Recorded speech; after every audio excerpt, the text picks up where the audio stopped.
ನಿನ್ನನ್ನು ಪ್ರೀತಿಸದಿರಲಾಗಲಿಲ್ಲ ನನಗೆ. ಸಂಚಿಕೆ 10. ದಿನಗಳು ಸಾಗುತ್ತಲೇ ಇದ್ದವು. ಅಂದು ನಿವಿಯ ಹುಟ್ಟಿದ ದಿನ. ಹುಟ್ಟುಹಬ್ಬಕ್ಕೆ ಕೇಕ್ ಕಟ್ ಮಾಡುವುದು, ಸುಮ್ಮನೆ ಆಡಂಬರಕ್ಕೆ ಖರ್ಚು ಮಾಡುವುದು ಅವಳಿಗೆ ಇಷ್ಟವಿಲ್ಲದ ಕೆಲಸ. ಆದರೆ ಆ ದಿನ ಮನೆಯವರ ಜೊತೆಗೆ ದೇವಸ್ಥಾನಕ್ಕೆ ಹೋಗುತ್ತಿದ್ದಳು, ಹಾಗೆಯೇ ಆಶ್ರಮಕ್ಕೂ ಹೋಗುತ್ತಿದ್ದಳು. ಈ ವರ್ಷ ಕೂಡ ಹಾಗೆ ಎಲ್ಲರ ಜೊತೆಗೆ ತನ್ನ ಇಷ್ಟ ದೇವ ಕೃಷ್ಣನ ದೇವಸ್ಥಾನಕ್ಕೆ ಹೋಗಿದ್ದಳು. ಕೇಸರಿ ಮತ್ತು ಹಸಿರು ಮಿಶ್ರಿತ ಬಣ್ಣದ ಸಿಂಪಲ್ ಸೀರೆ ಉಟ್ಟಿದ್ದಳು ಅವಳು. ಸೀರೆ ಅವಳಿಗೆ ಇಷ್ಟ, ಆದರೆ ಅದನ್ನು ಉಟ್ಟುಕೊಂಡು ನಡೆಯಲು ಕಷ್ಟ. ಆದ್ದರಿಂದ ಇಲ್ಲಿ ತನಕ ಸೀರೆ ಉಡುವ ಗೋಜಿಗೆ ಹೋಗಿರಲಿಲ್ಲ. ಆದರೆ ಲಚ್ಚು ಡಾರ್ಲಿಂಗ್ನ ಒತ್ತಾಯದ ಮೇರೆಗೆ ಅಂದು ಸೀರೆ ಉಟ್ಟಿದ್ದಳು. ಅವಳಿಗೆ ಆ ದೇವಸ್ಥಾನವೆಂದರೆ ವಿಶೇಷ ಪ್ರೀತಿ. ಏನೇ ನೋವಿರಲಿ, ಆ ಕೃಷ್ಣನನ್ನು ನೋಡಿದರೆ ಎಲ್ಲವನ್ನೂ ಮರೆತು ಬಿಡುತ್ತಾಳೆ. ಯಾಕೆಂದರೆ ಅದು ರಾಧಾಕೃಷ್ಣರ ದೇವಸ್ಥಾನ. ರಾಧಾಕೃಷ್ಣರ ಮೂರ್ತಿ ಕಾಣುವಾಗ ಏನೋ ಹೇಳಲಾಗದ ಖುಷಿ. ಮನ ರೆಕ್ಕೆ ಬಿಚ್ಚಿ ಹಾರುವ ಹಕ್ಕಿಗಳ ಹಾಗೆ ಆಗುವುದು. ನಾನು ಒಂದು ಭದ್ರವಾದ ಸ್ಥಳದಲ್ಲಿ ಇದ್ದೇನೆ ಎಂಬ ಭಾವನೆ. ಅದನ್ನು ಹೇಳಲು ಪದಗಳು ಸಾಲದು. ಓಡಿ ಹೋಗಿ ಆ ದೇವರ ಮುಂದೆ ಕೈ ಮುಗಿದು ನಿಂತಳು. ಅವಳಿಗಾಗಿ ಅವಳೇನೂ ಕೇಳಿಕೊಳ್ಳುವುದಿಲ್ಲ ಆ ದೇವರಲ್ಲಿ. ಅಲ್ಲಿ ಕೇವಲ ಅವಳ ಮೌನ. ಕ್ಷಣಕಾಲ ಆ ದೇವರನ್ನು ಕಣ್ತುಂಬಿಕೊಂಡವಳ ಕೆನ್ನೆಯಿಂದ ಆನಂದ ಬಾಷ್ಪ ಹರಿಯಿತು. ಇದೇನು ಮೊದಲ ಸಲವಲ್ಲ, ಪ್ರತಿ ಸಲ ಇಲ್ಲಿ ಬಂದಾಗಲೂ ಮೊದಲ ಸಲ ಬಂದಿದ್ದೇನೆ ಎಂಬ ಅನುಭವ.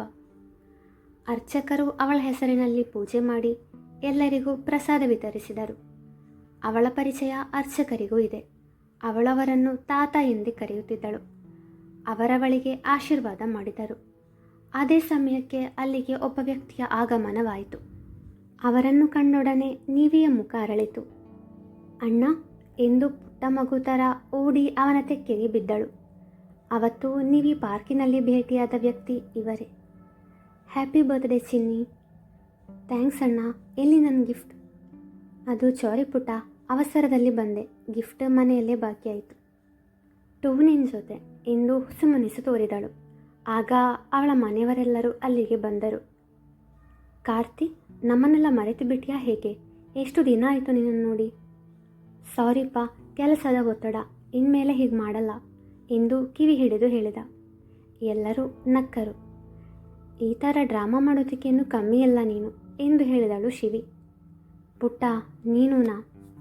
ಎಲ್ಲರೂ ಹರಟೆ ಹೊಡೆಯುತ್ತಿರುವಾಗ ಕಾರ್ತಿಯ ಫೋನ್ ರಿಂಗ್ ಆಗ್ತದೆ. ಅವನು ಕಾಲ್ ಅಟೆಂಡ್ ಮಾಡಿ ಆಚೆ ಹೋಗುತ್ತಾನೆ. ಅಲ್ಲಿ ಮರದ ಬಳಿಯಲ್ಲಿ ಒಬ್ಬ ವ್ಯಕ್ತಿ ಅವನನ್ನು ಕಾಯ್ತಾ ಇರ್ತಾನೆ. ಕಾಲ್ ಮಾಡಿದ ವ್ಯಕ್ತಿ ಅವನೇ. ಆದ್ದರಿಂದ ಕಾಲ್ ಕಟ್ ಮಾಡಿ ಅವನ ಬಳಿಗೆ ಹೋಗಿ ಮಾತಾಡ್ತಾನೆ. ಎಲ್ಲರೂ ಹರಟೆಯಲ್ಲಿ ಮುಳುಗಿರುವಾಗ ಕಾರ್ತಿಯನ್ನು ಕಾಣದೇ ಇದ್ದುದರಿಂದ ನೀವಿ ಅವನನ್ನು ಅರಸಿಕೊಂಡು ಅಲ್ಲಿಂದ ಹೋಗ್ತಾಳೆ. ಅಲ್ಲಿ ಮರದ ಬಳಿಯಲ್ಲಿ ಕಾರ್ತಿ ಯಾರ ಜೊತೆಗೋ ಮಾತನಾಡುತ್ತಿರುವುದನ್ನು ನೋಡ್ತಾಳೆ. ಅಲ್ಲಿ ಹೋಗಬೇಕಾದ್ರೆ ಮೆಟ್ಟಿಲಿಳಿದು ಹೋಗಬೇಕು. ಅವಳು ಅವರನ್ನು ನೋಡುತ್ತಾ ಮೆಟ್ಟಿಲಿಳಿಯುವಾಗ ಕಾಲು ಜಾರಿ ಇನ್ನೇನು ಬಿದ್ದೆ ಎಂದುಕೊಳ್ಳುವಾಗ ಅವಳು ಒಬ್ಬ ವ್ಯಕ್ತಿಯ ಬಾಹುಗಳಲ್ಲಿ ಬಂದಿಯಾಗಿದ್ದಳು. ಅವಳು ಬಿದ್ದೆ ಎಂದು ಕಣ್ಣು ಮುಚ್ಚಿದ್ದಳು. ಅವಳ ಮುಖದಲ್ಲಿ ಕೂದಲು ಹರಡಿತ್ತು. ಅವನದನ್ನು ಸರಿ ಮಾಡಿ ಅವಳಲ್ಲಿ ಕಳೆದು ಹೋದನು. ನಂತರ ಸಾವರಿಸಿಕೊಂಡು ಅವಳನ್ನು ಸರಿಯಾಗಿ ನಿಲ್ಲಿಸಿ ಅಲ್ಲಿಂದ ಹೊರಟು ಹೋದನು. ಅವಳು ಕಣ್ತೆರೆದಾಗ ಆ ವ್ಯಕ್ತಿ ಅಲ್ಲಿಂದ ಹೋಗಿಯಾಗಿತ್ತು.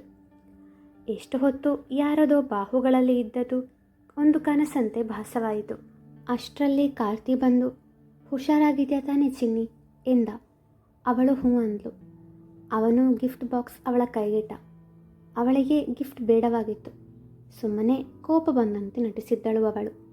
ಆದರೆ ಅಣ್ಣ ಪ್ರೀತಿಯಿಂದ ಕೊಟ್ಟ ಗಿಫ್ಟ್ ಬೇಡವೆಂದರೆ ಅವನಿಗೆ ಬೇಸರವಾಗಬಹುದು ಎಂದುಕೊಂಡು ಅದನ್ನು ತೆಗೆದುಕೊಂಡಳು. ಕಳೆದ ವರ್ಷ ಕೂಡ ಅವಳ ಅಣ್ಣ ಗಿಫ್ಟ್ ಕೊಟ್ಟಿದ್ದ.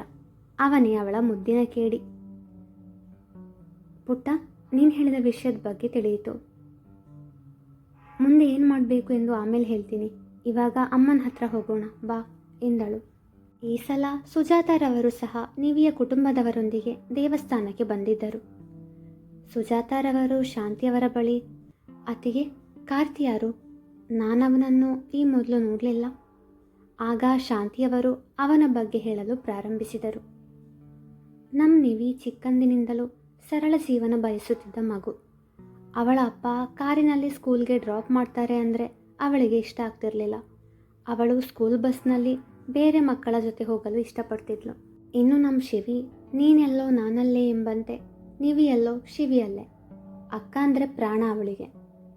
ಹೇಗೆ ಎಲ್ಲ ಚೆನ್ನಾಗಿತ್ತು. ಹೀಗಿರುವಾಗ ಒಂದಿನ ನಮ್ಮ ನಿವಿ ಅವತ್ತು 9ನೇ ಕ್ಲಾಸ್ನಲ್ಲಿ ಓದುತ್ತಿರುವ ಸಮಯ. ಅವಳ 14ನೇ ವರ್ಷದ ಹುಟ್ಟುಹಬ್ಬದ ದಿನ ಈ ದೇವಸ್ಥಾನಕ್ಕೆ ಬಂದಿದ್ದೆವು. ಆಗ ಇಲ್ಲಿ ಒಬ್ಬರು ಸ್ವಾಮೀಜಿ ಬಂದಿದ್ದರು. ಅವರು ನಮ್ಮ ನಿವಿಯ ಪ್ರಾಣಕ್ಕೆ ಅಪಾಯವಿದೆ ಎಂದು ಹೇಳಿ ಹೋದರು. ನಮಗೆಲ್ಲ ತುಂಬ ಭಯವಾಗಿತ್ತು. ಆಮೇಲೆ ದಿನಗಳು ಕಳೆದಂತೆ ಅದನ್ನು ಮರೆತು ಬಿಟ್ಟಿದ್ದೆವು.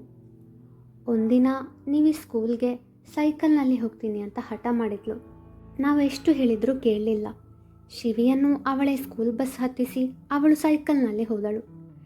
ನಿವಿ ಸ್ಕೂಲ್ನ ಬೆಸ್ಟ್ ಸ್ಟೂಡೆಂಟ್ ಆಗಿದ್ಲು. ಆದ್ದರಿಂದ ಅವಳ ಕ್ಲಾಸ್ ಟೀಚರ್ ನಿವಿ ಸ್ಕೂಲ್ಗೆ ಯಾಕೆ ಬರಲಿಲ್ಲ ಎಂದು ಕಾಲ್ ಮಾಡಿ ಕೇಳಿದರು. ಅವರು ಹಾಗೆ ಹೇಳಿದಾಗ ನಮಗೆ ಸ್ವಾಮೀಜಿ ಹೇಳಿದ ಮಾತು ನೆನಪಾಗಿ ಕಾರ್ ಹತ್ತಿ ಹೊರಟೆವು.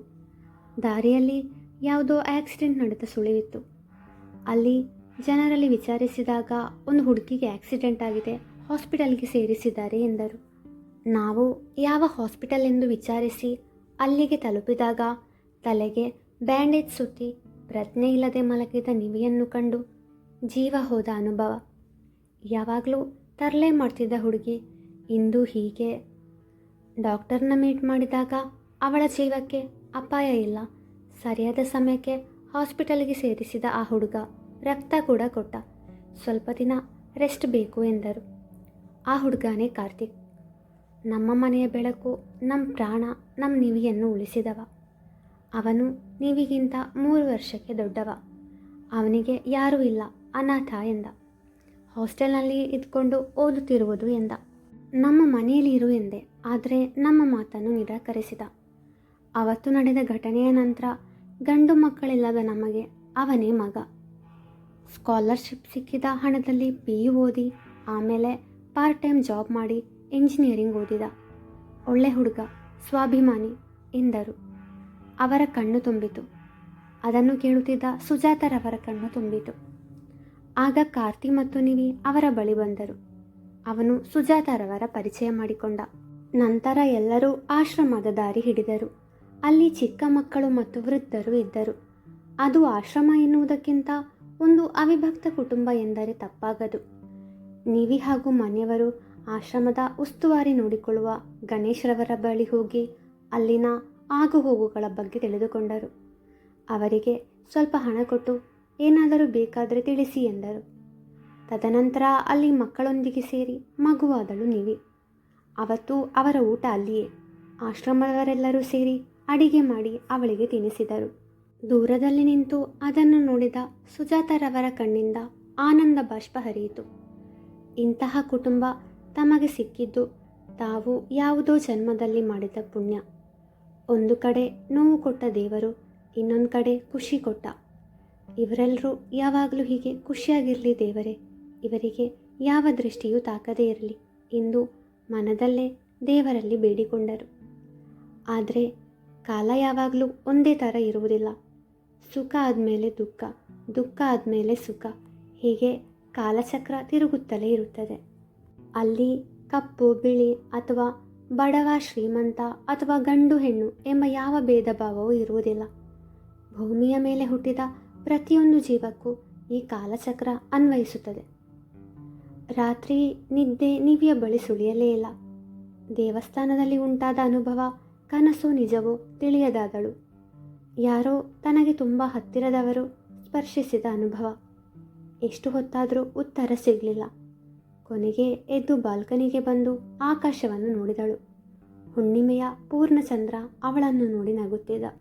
ನಕ್ಷತ್ರಗಳು ಅವಳನ್ನು ನೋಡಿ ತಮ್ಮ ಇರುವಿಕೆಯನ್ನು ತಿಳಿಸಲು ಇನ್ನೂ ಮಿನುಗುತ್ತಿದ್ದವು.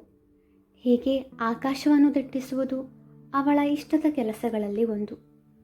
ಒಳಗಡೆ ಹೋಗಿ ತನ್ನ ಸೀಕ್ರೆಟ್ ಕಬೋರ್ಡ್ನಿಂದ ಡೈರಿ ತೆಗೆದುಕೊಂಡು ಪುನಃ ಬಾಲ್ಕನಿಗೆ ಬಂದು ತೂಗುಯ್ಯಾಲೆಯಲ್ಲಿ ಕುಳಿತು ಡೈರಿ ಬರೆಯಲು ತೊಡಗಿದಳು. ಯಾಕೋ ಡೈರಿ ಬರೆದು ಮುಗಿಸಿದರೂ ಒಳಗಡೆ ಹೋಗದೆ ತಣ್ಣಗಿನ ಗಾಳಿಗೆ ಅಲ್ಲೇ ನಿದ್ರಾದೇವಿಯ ಮಡಿಲು ಸಿಗಿದಳು. ಮುಂದುವರಿಯುವುದು